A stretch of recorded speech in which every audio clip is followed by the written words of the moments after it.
region, the Celestial region, AI Pokemon region. After this video, I will do one ultimate video with everything being better, and I won't be talking in it, and I'll add making the actual presentation looking better, and it'll just be awesome. But today, we're focusing on part 7, the final part.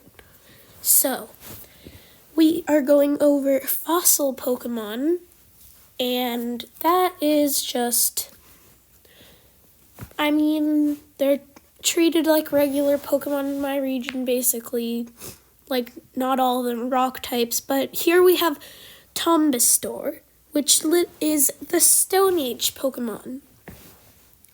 Tombastor easily blends into the rocks. As you can see, it is basically just a rock. It is a rock and ground type, and it is a fossil Pokemon. My first one, in fact. So, I do like the way its eyes are on its body. The body could be detailed a little better, but it is fitting to the Stone Age Pokemon, which I enjoy that. It just looks like a rough Pokemon, and I do kind of love it. Next up, we've got Inksway, the ink Pokemon. Inksway sprays ink when they are mad. So Inksway is a water and ghost type Pokemon. And it is also a fossil Pokemon, everything here until we get to the pseudo-legendary's fossil. Inksway is an octopus or a squid that has legs. And it can basically fade, like its body can be there, but it can fade out into the, frozen world, except people will still be moving, but it'll be frozen. Kind of like an Avatar, if you even know what I'm talking about. Anyway, next up is Corey, the Stone Age Pokemon again. Corey were the oldest native Pokemon in the Celestial region. So Corey is just a rock type, and it is also a fossil Pokemon. And I honestly think it looks really good. And its evolution looks even better. But let's talk about Corey. Corey is just I got this inspiration as I was originally going to make this a morphing form of Tyrogue and something else. But I thought it would be a perfect fit to just be a fossil Pokemon. And here it turned out as a fossil Pokemon. And its evolution is even cooler. It evolves into Coriole, the extra arm Pokemon. Coriole can slightly fly when flapping its extra arm, and I'm not sure how that works, but just ignore that. It's a rock, and it gains the fighting type due to having 3 arms and probably being able to smash people in combat with its thick hands when it punches. So it's a great fighting type, and it's still also a rock type, and it looks like both of them, and it looks amazing.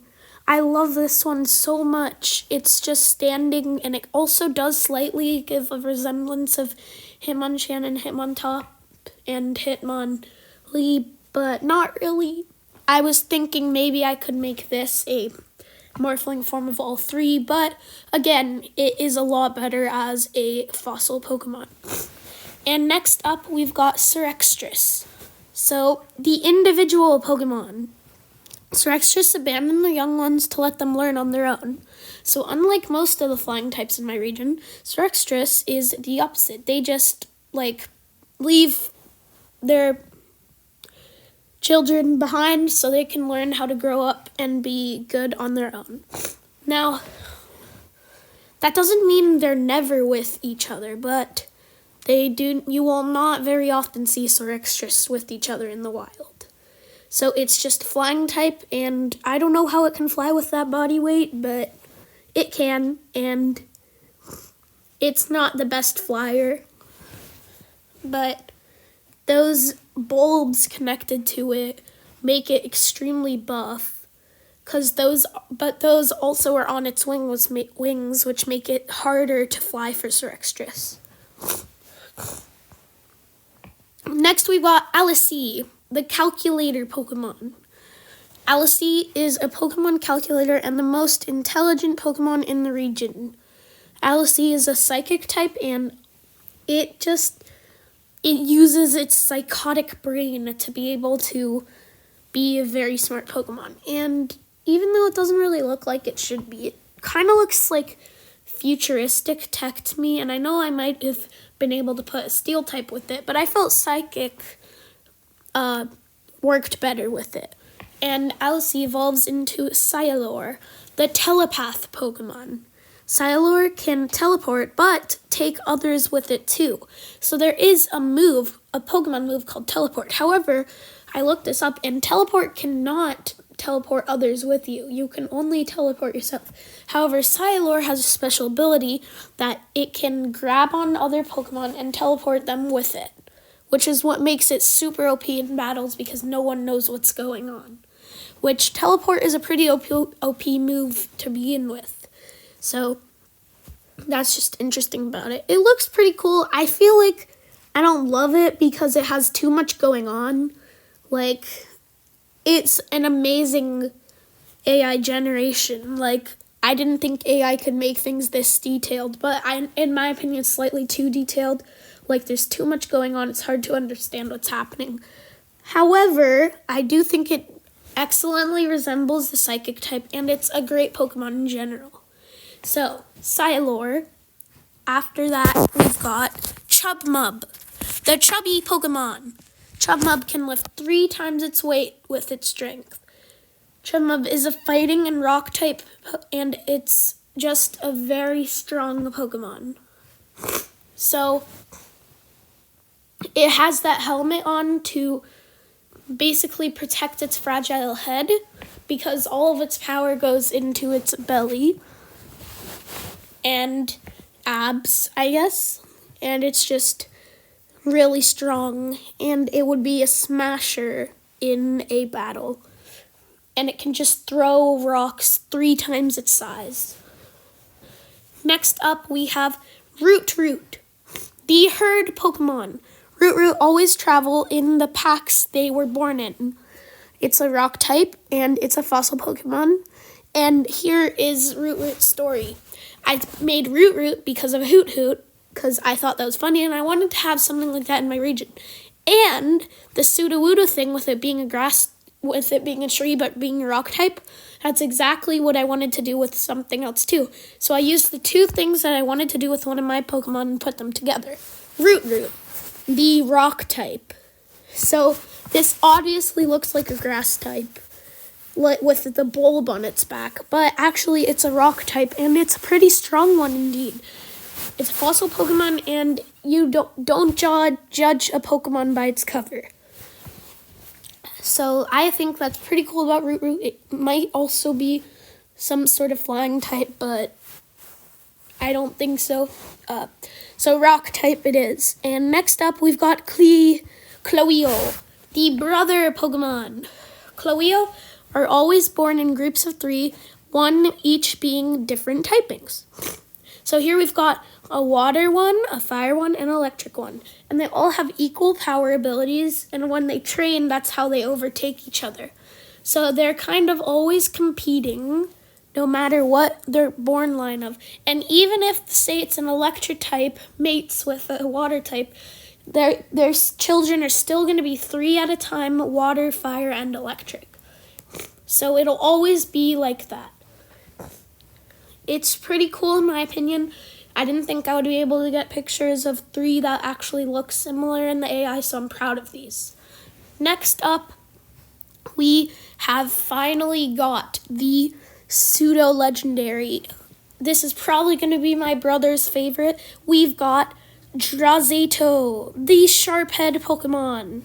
Draisaitl's spikes on its head unattach and regrow to be used as sabers. So, it's a dragon type, and it's pseudo-legendary pre-evolution.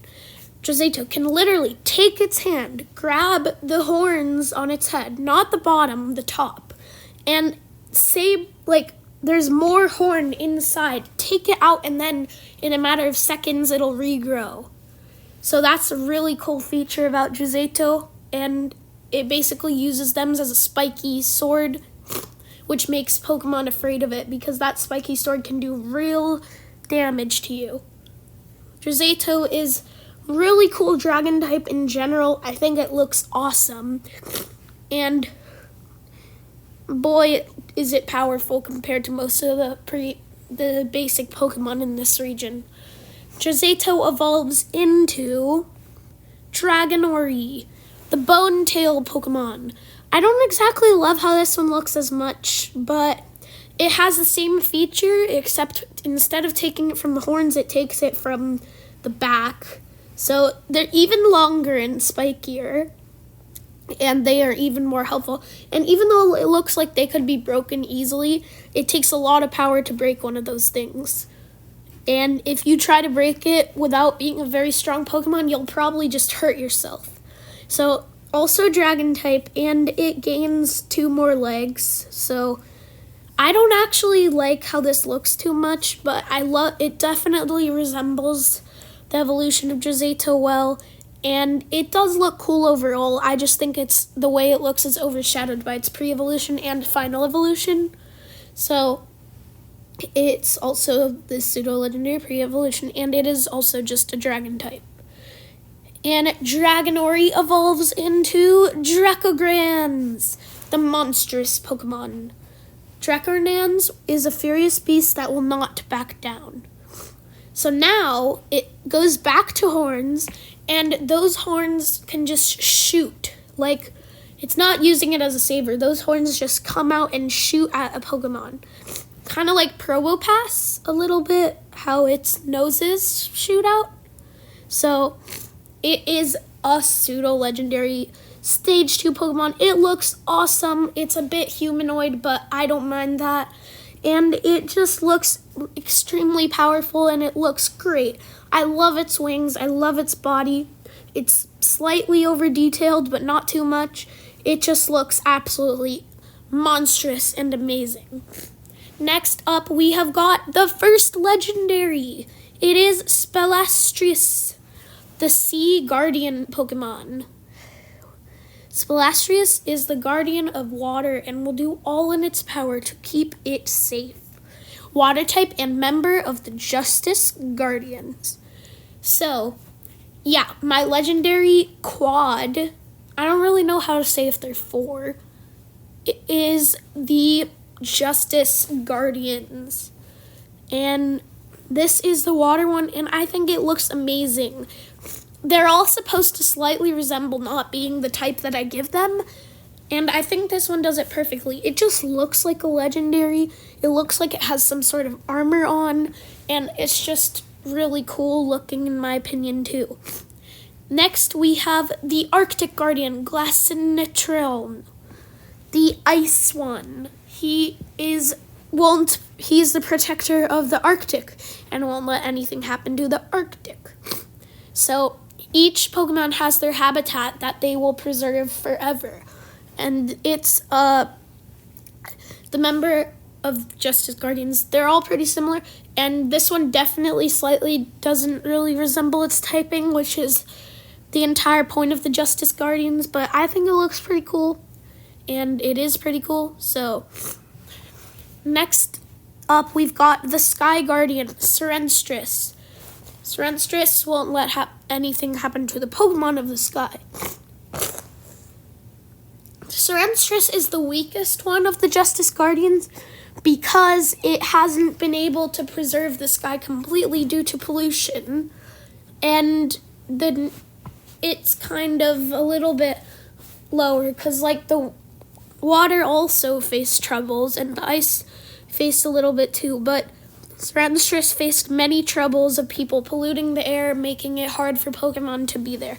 However, overall, Sirenstris does a great job as one of the members of the Justice Guardian, and basically screeches and makes any person or other Pokemon that tries to hurt the sky, basically they're going to haunt that person or Pokemon for the rest of its life.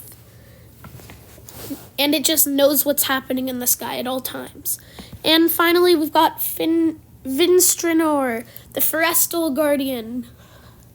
Vinstrinor will protect the land as much as possible from evil. It's a grass type, and again, it looks nothing like its type. That's the entire point of these. This one might be a little bit overkill based on how it doesn't really look like a grass type at any way, but I think it could be, you might not. It looks more like an ice type, but it is the guardian of the nature and the forest, and it has the biggest duties of them all, and it is the most powerful one. So it's got the duties of all the land, which is a lot more than the water, which might sound weird, but the water in the area in the celestial region, there's more land than water. So Finstrannork is the guardian and the last most powerful and the most efficient justice guardian. It is very cool and I just do love it. Next up, we've got the mythical and the last Pokemon of my celestial region. The Shard Pokemon, Melshard. Melshard was originally supposed to be a Morphling form of Diancie, but I decided to do Latios and Latias instead. So Melshard became my mythical, my Steel and Fairy type. And Melshard is kind of a weak Pokemon that needs help. It has shards that magnetically connect to its body, which at any time it can release its magnetic force, and then it will reveal its true colors because its entire body is made of metal. So kind of like Mimikyu, we don't know what Mimikyu looks like. We don't know what Melshard looks like. It is just the outside of its body is all magnetic, but it will never reveal in front of others what its true colors are. But its true colors inside is what makes it a fairy-type Pokemon. And it's not that strong, but it is definitely strong enough to be considered mythical, and it is very mythical when you just look at it. So, if you're watching up to this point, I really enjoy that. And thank you so much for watching all my Celestial Region videos. And if you haven't, I suggest you do. But you don't have to because I'm coming out with the entire thing but all made better. So it might take me a week to do that. So I hope you've enjoyed watching this video and all the videos if you have of the Celestial Region. Don't forget to smash that like button and don't forget to subscribe to Pokemazing, Super Violins, ADS, and Pokesage. I hope you've enjoyed. Goodbye. Tell me in the comments your favorite Pokemon of this video.